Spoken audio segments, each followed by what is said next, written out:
Welcome back to Kevin's basement. It's a pretty cool basement, by the way, man. Thank you. The place looks good. You got more stuff down here than a museum. Looks really, really good. Well, hundreds of bobbleheads. I'm running out of room. I also have an 18-month-old who likes to grab them off the shelves, so That's funny. that may be an issue down the road. But yeah, no, this is a fun room. I've enjoyed this, and my wife promised me that one day I could have the man cave. Well, here we are. Well, it provides a perfect setting for us to do this show. Yeah. What are you drinking, by the way? I got a little Sweetwater 420. Nice. What about you, partner? Local. I got the C2C lager. This was from the closet at 680, Okay. so it's free. That's what it means. Is it cold at least? It is cold. Okay. I didn't know if you just got it out of the closet. It is free, yeah. This is from the promotions closet at 680. So, anyway, 680thefan.com, that's where you can find us. And we bring you these videos every week, every 2 weeks, whatever it may be, a couple times a week, to BS with us about whatever we want to get into. 680 all the time. We're covering Braves all the time. This venue, we get to chat about whatever we want. And today, we are talking about some of our favorite guys to cover. And you and I have been with this organization for a while. You were with the Phillies for a little while, and of course came here in 2012. So you just finished your 5th season with the Braves. I just finished my 6th season here in Atlanta and my 10th season in the Braves organization altogether, 4 years in AA Mississippi. So we've seen a lot of Braves, a lot of guys wear the A, come and go, and we thought this would be a really cool topic to discuss some of our favorite guys that we've had the chance to be around. Not necessarily our favorite guys to watch. I mean, they're all extremely talented. But these are our favorite guys to cover because we are lucky enough and blessed enough to be in the clubhouse and chat with these guys and do interviews with these guys. And in Kevin's case, live with these guys because he's traveling with the team all the time. So this is pretty cool. We just saw, I know one of our favorite guys won a World Series here this season with David Ross. Yep. And everybody talks great about him and has always done a great job in so many clubhouses, Atlanta, Boston, and Chicago. And maybe a good guy to start with because I know we both spent a lot of time around Rossi. Grandpa Rossi riding off into the sunset as a World Series champion once again. And, you know, he is the epitome of when you talk about guys that are vocal clubhouse leaders. I don't think you have to look much further than a guy like David Ross. And you heard his teammates both in Boston and in Chicago talk about how important he was to the chemistry and the makeup of that ball club. A guy I predict will be a manager someday, and I think he'll do a pretty good job of that as well. Heck, he was almost a manager or a player manager in the World Series, given how much he was dealing with Joe Madden. So, yeah, David Ross is a guy that I could definitely see managing someday, and he's a guy that a number of his teammates, current and former teammates, will say nothing but good things about how important he is to have in the clubhouse. I don't think you can just say to yourself, I'm going to be a good clubhouse guy. No. I think you have to have that. It's like anything else. I mean, you think about your workplace, your office space, whether you are an attorney or a banker or work in a hospital or you work for a landscaping company. There are always people who you work with that you just enjoy being around and working with. And it really wouldn't matter what the profession was so long as you're doing it with people that you enjoy. He's got to be one of those guys. He is, yeah, no doubt about it. And, from my first day in 2012, he was one of those guys that was very welcoming and very accessible and very easy to deal with. So that's one of my criteria as far as when we talk about some of these guys. When you do what we do, you don't necessarily root for a team. You're not a fan of a certain team. Obviously, we all want the Braves to win. We're all pulling for them every single night. But we're not necessarily the fans that maybe we used to be 10, 15, 20 years ago. When you get into this industry, you really start becoming fans of individual guys, and Right. you'll follow them throughout the course of the rest of their career. So that's sort of how our lives and our outlooks are a little bit different. Again, of course, we all want to see the Braves succeed, and I think both you and I feel really encouraged about what we saw down the stretch in the second half for this ball club as they go into 2017. But again, I think we deal with so many different personalities, and there's just guys that stand out that whether they retire or whether they are free agents or traded, you will follow them the rest of their career because they were so good to you. Yeah, they really were. And there has to be an element of, I think of a better way to put this, but I don't know if there is a better way to put it. There's got to be an element where you're comfortable with being an idiot in order to be in a clubhouse and have a good time. I mean, because it's so silly. I mean, it really is. You think about being with these guys and you want to laugh and you want to have a good time. And I'll give you a David Ross story. and this is, thinking back on this story, this is so stupid, but it's hysterical. I was doing an interview with him one time, and David was always the kind of guy where he liked to be vocal. That might be through a funny joke. That might be through a quote that he says over and over. It could be through a song that he sings over and over. And I'll never forget this one season. This was 2012 with the Braves. I don't know if you're familiar with the song "Shakin'." I was just going to say. By Eddie Money. Eddie Money. He could not get that song out of his head. He would sing it all the time. And every time the Braves won a game, you'd hear Rossi singing that song. And I don't know, the song's 25, 30 years old. Yeah. I don't know why it's that song. But one time I'm doing an interview with him, and Brandon Beachy's locker was either the next locker or 2 lockers down. And David's talking straight business, all serious. And Brandon looks over and goes, "Shaking," and David goes, "Snapping of fingers," and in the middle of the interview. And I'm thinking, I got to run this thing. Yeah. But in the middle of talking about, some squeeze play or bringing in a relief pitcher, he goes, "Shaking, snapping of fingers," and I'm just thinking like, oh my gosh, this is hysterical. And you can't edit that out. No, You got to you leave can't. it in there, right? And it's so funny because that's what it takes. And we Yeah. think about guys that you like being around, and there's just that element of just being downright silly and goofy that makes everybody laugh. And I thought David did a really good job of that. Every time I hear Eddie Money shaking, I'm thinking David Ross busting out into that song halfway through an interview. So he's definitely on that list. He certainly is. And for fans who may not understand or realize, after a game, when we as the media go in the clubhouse, there's about a 10 to 15 minute window between the end of the game and when we're in there. But there's music playing after a game, and there's a "We Win" playlist, let's put it that way. And when David Ross was on the ball club in 2012, the first song we would always hear whenever the Braves would win a game, you'd go in there and Eddie Money's "Shakin'" was blaring through the clubhouse, and you'd hear guys singing it, and it's just one of those things where I think, baseball is such a long season. It's really 8 months these guys live with each other. Heck, we see each other more than we see our own families and friends. I mean, let's be honest. This is a long, long season. It's unlike football or basketball or hockey. We're going to work every single day, nights, weekends, holidays. And I think you have to do things like that to keep things loose, to break up the monotony. Because when you play 162 games plus spring training, you're talking about 200 games in 235 days. It's a lot of baseball. These guys are around each other a lot. They need to find ways to keep it loose, and guys like David Ross have certainly found ways to do that over the years. Who else you have on that list? Well, starting in 2012, Chipper Jones, for me, will be a guy that I will always respect and admire. And again, I told him this in an interview in 2012 at the end of the season. Growing up outside of Philadelphia, I went to the ballpark. I hated Chipper Jones. I hated him. Couldn't stand him. He ruined night after night of me going to the ballpark. But getting a chance to be around him and to be around for his final season, and now to get a chance to work with him as he's working in the front office and see Chipper at the ballpark quite a bit, it's always great to see him and to pick his brain and to talk hitting and just to talk baseball or whatever the topic of the day may be.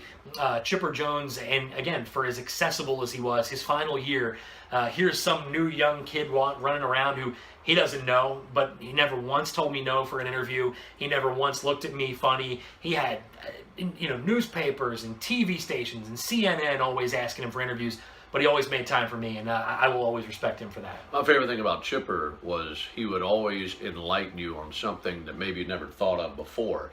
And a problem with this game, and maybe I shouldn't say with a game, but I think you run into a problem with some people who are around baseball, be it as broadcasters or writers or fans or whatever it may be. Baseball is not the easiest game. And I think there are elements of the game that turn people into know-it-alls at times, where they think they know so much about the game and they want to boast about their baseball IQ. And the thing about this game is it is extremely humbling. You can show up at the ballpark every single day for 50 straight years, and that next day show up again and see something you've never seen before. And I think you're still learning. I don't think there's ever a point where you know it all about baseball, even though people may want to make you perceive that they do. I don't think that's the case. Chipper was the kind of guy that I wanted to be around, turn on my microphone, get my question out, not ask some lengthy, full of hot air question. Just get out the question and let him go.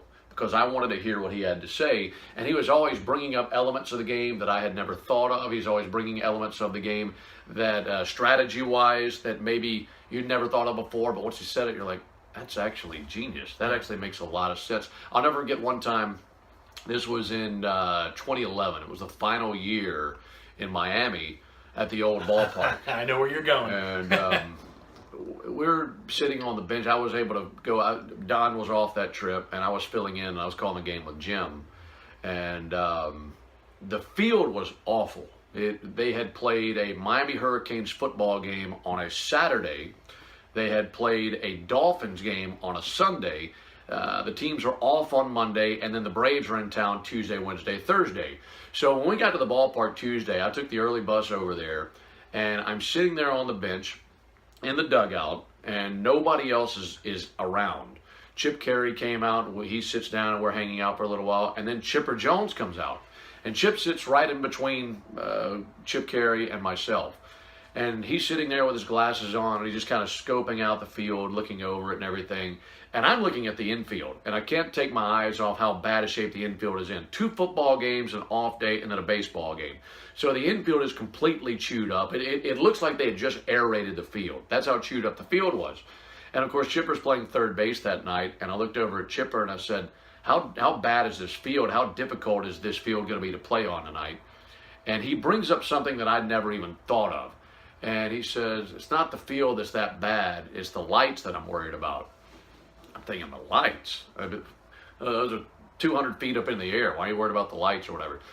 That stadium, of course, was built for football. Okay. So the lights are lower rather than having the high light standards. So any high chopper on the infield, if you're coming in at third base and you're looking up on a high chopper on the infield, it's a lot easier to lose a ball in the lights with those low lights than had you had the high lights.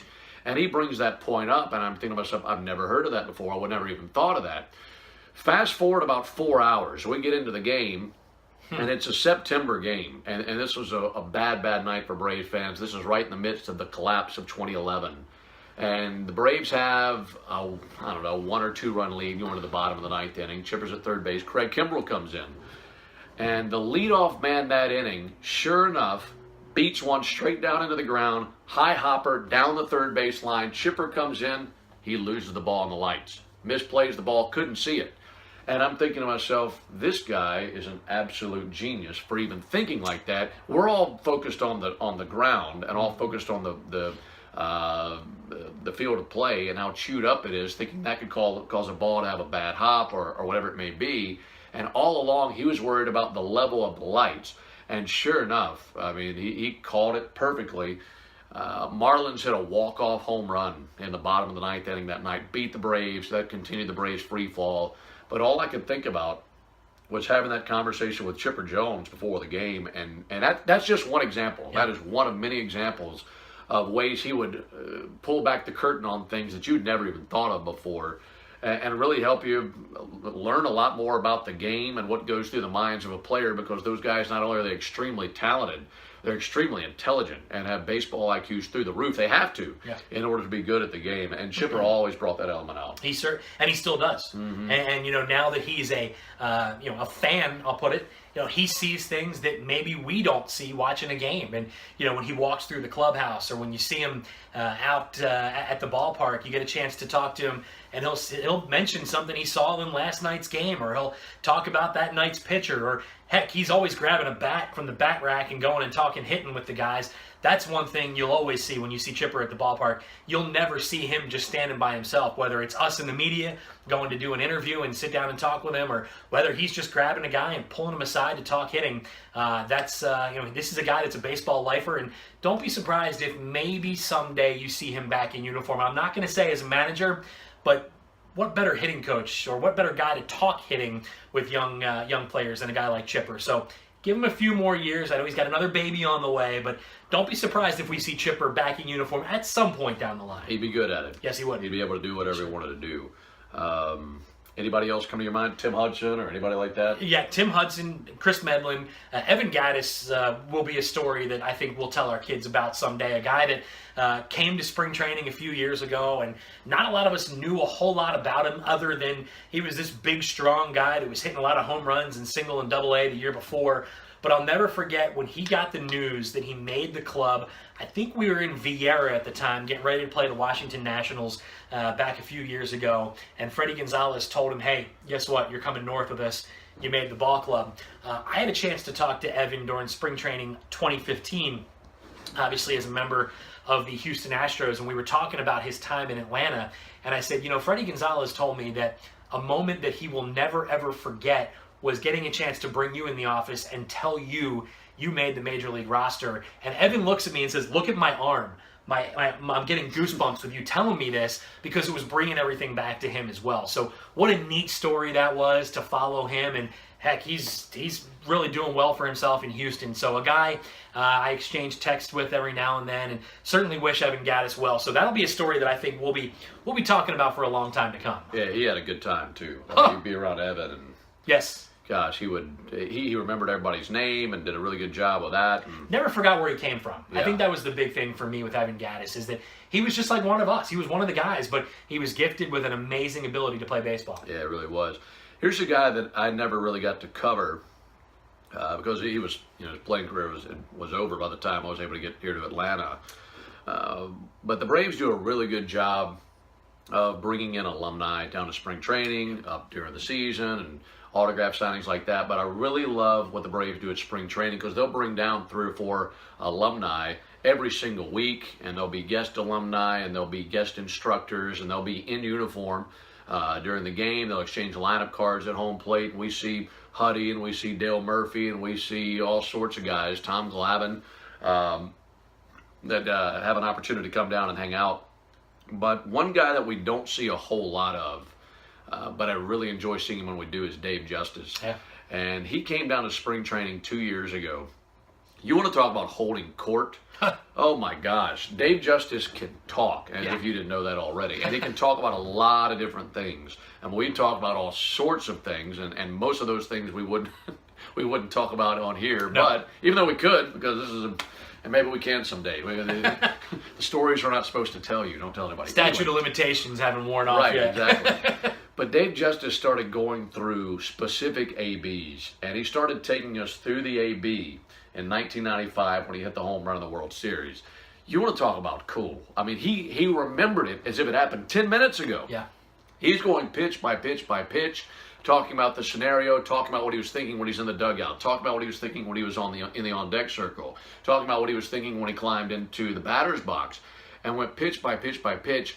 And let me just tell you how good this was. I'm standing there with John Kincaid, Buck Bellew, Jonathan Chadwick, a few other people from the Braves, and the reason I bring all that up is because these are all people who talk a lot. And he shut us all up because we were so enamored with his story and his ability to recount the AB and what was going through his mind. And I just remember sitting there just as if I was, listening to my grandfather tell some story that I was just locked into, and really enjoyed that. And I would love to see more of him. I bet it was even better when he was a player. Oh. But he can talk, and he will tell you every single detail, and he will let you know that he was the best player that there ever was in that situation. But it was fun, and getting him to recount a moment like that, I'll never forget that. And that's a guy that I've really enjoyed the 2 or 3 times I've ever been around him, hearing him just talk about the game. Well, and you and I never got a chance to cover Dale Murphy, but how many nights in the press box this past season did Murph just come up and hang out and talk about either guys he was watching before the draft, or talk scenarios, or talk hitting, or whatever it was. And while we didn't get a chance to cover him as a player, just being around guys like that it makes our job so much more fun. I mean, we have great jobs. Let's not kid ourselves. Yeah. No one out there wants to hear me and you complain about a long night at the ballpark. But getting a chance to talk pitching with Tom Glavine, or getting a chance to pick Dale Murphy's brain about some of the guys he watched before the draft. Heck, I go back to this spring training and having a chance to interview Hank Aaron.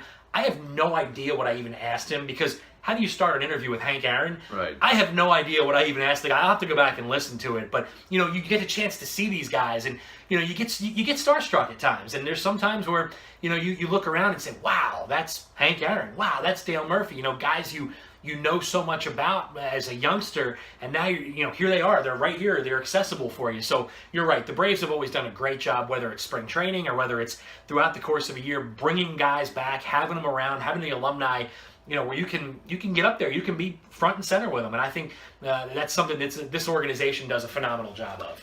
Before we let you go, are there any current guys on this year's team or on the roster right now that you would say that fit in that conversation, or are in the process of becoming a guy that fits in that conversation? I think we could do this in another 10, 15 years and talk about watching Freddie Freeman grow up right in front of our eyes. I mean, a guy that, look at his numbers from this year and look at those 2 droughts he went through. Yeah. For him to do what he did this year, I think Chipper said it best. If we can get Freddie to cut down on the strikeouts a little bit and gets the walks up a little bit, this is a guy that could be in the consideration for an MVP year after year after year. So I think Freddie Freeman, the best is still yet to come for him.